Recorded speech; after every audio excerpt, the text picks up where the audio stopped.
It's time to rewrite who was the fake in last night's debate. Congressman Paul, you've questioned the fiscal conservative credentials of all these gentlemen, but particularly this week, Senator Santorum. You have a new television ad that labels him a fake. Why? Because he's a fake. Unreal, Ron. Unreal. Congratulations. Unreal. Thank you. That was fake Libertarian Ron Paul accusing Rick Santorum of being a fake. Now, we all know Ron Paul supporters love him, just love him. And I don't have to tell you, love is blind. It is also deaf, especially when Ron Paul is talking.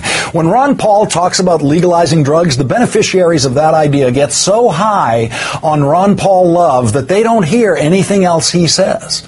When Ron Paul offends most of the people in his Republican debate audiences with his consistent, principled, defiant stance against American war making, anti-war voters like me are thrilled. And when Ron Paul says he wants to cut the size of government more than any other Republican candidate, the anti-tax and anti-government spending crowd loves him. And all of those points are consistent with the libertarian philosophy of governing. But when Ron Paul talks about his unyielding opposition to a woman's right to choose, when Ron Paul says the government should prevent all abortions, the standard Republican Party line, the libertarian lovers of Ron Paul simply do not hear him. They don't seem to notice that fake libertarian Ron Paul takes the most anti-libertarian position on women's reproductive rights. The fake libertarian does not dare say a word that violates the Republican Party line on abortion. Not one word. And last night, fake libertarian Ron Paul did a little noticed full Santorum on sex. Now, what is the libertarian position on sex?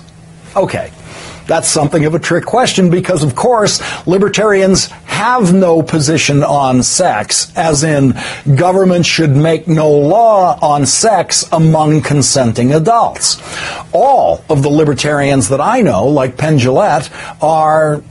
how should I put this? Well, let's just say they are extremely sex positive. I mean, anything goes with them. Everything goes.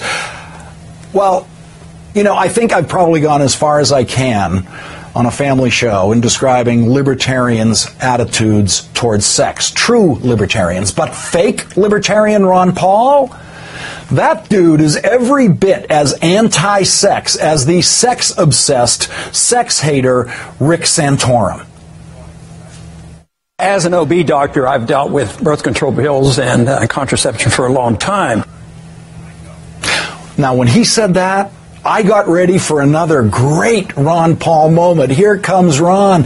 He's going to take these nuts to school about contraception. Finally.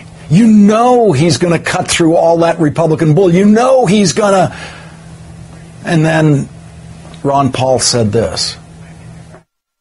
But sort of along the line of the pills creating the immorality, I don't see it that way. I think the immorality creates the problem of wanting to use the pills. I think the immorality creates the problem of wanting to use the pills?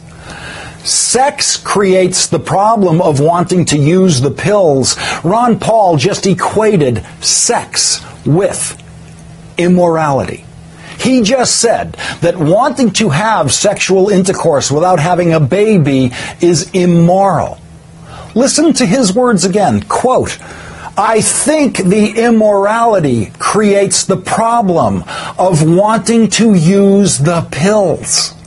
So if you're an anti-war Ron Paul supporter or a legalized drugs Ron Paul supporter and you had sex last night after the debate and used birth control pills, your candidate for president thinks you engaged in immorality. That's his word for what you did. Immorality. It's the morality of society that we have to deal with. The pill is there and, it contributes maybe, but the pills can't be blamed for the immorality of our society. Okay, so Ron Paul is not really a Republican. And he's definitely not a libertarian. So why does he pretend to be a libertarian?